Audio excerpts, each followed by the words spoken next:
শুষ্ক মৌসুমে জামালপুরের দেওয়ানগঞ্জ উপজেলায় দেখা দিয়েছে যমুনা নদীর ভাঙন। অসময়ে যমুনার বাম তীরে ভাঙনে যোগ হচ্ছে নতুন নতুন এলাকা। এতে আতঙ্কে রয়েছেন স্থানীয়রা। নদী ভাঙন থেকে রক্ষায় একটি প্রস্তাবনা বোর্ডে পাঠানো হয়েছে বলে জানিয়েছেন পানি উন্নয়ন বোর্ড। রেইনবো অলরাউন্ডার এক্সটেরিয়র পে বাড়ির বাহিরের দেয়ালের সুরক্ষা নিয়ে থাকুন নিশ্চিন্ত, সাথে পাচ্ছেন 10 বছরের ওয়ারেন্টি। জামালপুরের দেওয়ানগঞ্জের খোলাবাড়ি এলাকার 53 বছর বয়সী বিধবা তাজিনা বেগম 3 বার ভাঙনের পর যমুনার পাড়ে ছিল তার দোচালা ঘর। সম্প্রতি শেষ আশ্রয়স্থলটিও গেছে নদীগর্ভে। এরপর থেকে হাড় কাঁপা শীতে খোলা আকাশের নিচেই কাটছে অসহায় এই নারীর জীবন।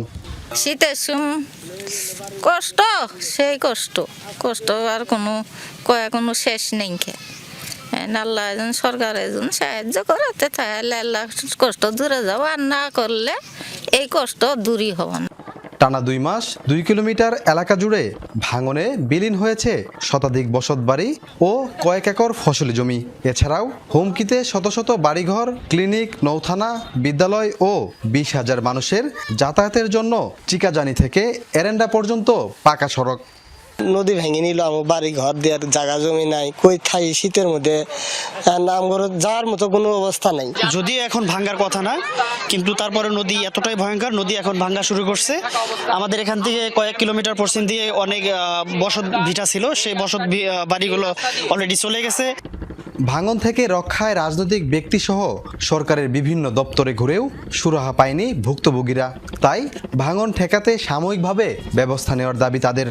খুব তাড়াতাড়ি আমাদের এখানে জিও ব্যাগ দিয়ে নদী ভাঙনটা রোধ করার জন্য আমরা সরকারকে আবেদন জানাচ্ছি। অনেক বাড়ি ঘর বিলীন হয়ে গেছে গা, অলরেডি একটা প্রাইমারি স্কুল ছিল, ওটা বিলীন হয়ে গেছে গা। এখন একটা রাস্তা, অনেক লোকের যাতায়াত, প্রায় 40-50 হাজার লোকের যাতায়াত এই রাস্তা। অনেক জায়গায় আমরা চেষ্টা করছি, অনেক যোগাযোগ করছি, এরপরে কোনো আমাদের কোনো ফল আসে না। এই কাজ, এই চেষ্টায় আমাদের কোনো পদক্ষেপ না, কেউ পদক্ষেপ নেয় নাই। এরই মধ্যে সেই অঞ্চলের 900 মিটার এলাকার নদী ভাঙন রক্ষার জন্য একটি প্রস্তাবনা বোর্ডে পাঠানো হয়েছে। অনুমোদন পেলেই ব্যবস্থা নেওয়ার কথা জানান এই কর্মকর্তা। স্থায়ী সমাধানের জন্য কোলাবাড়ির উজানে 5.5 কিলোমিটার এরিয়ায় আমাদের একটা ডিপিপি দেয়া রয়েছে। এটা ইতিমধ্যে প্ল্যানিং কমিশনে রয়েছে। স্থায়ী সমাধানের জন্য ওই এলাকায় 5.5 কিলোমিটার ডিপিপির প্রস্তাবনা দেয়া হয়েছে, যা পরিকল্পনা কমিশনে রয়েছে। সাগর ফরাজি, যমুনা নিউজ, জামালপুর।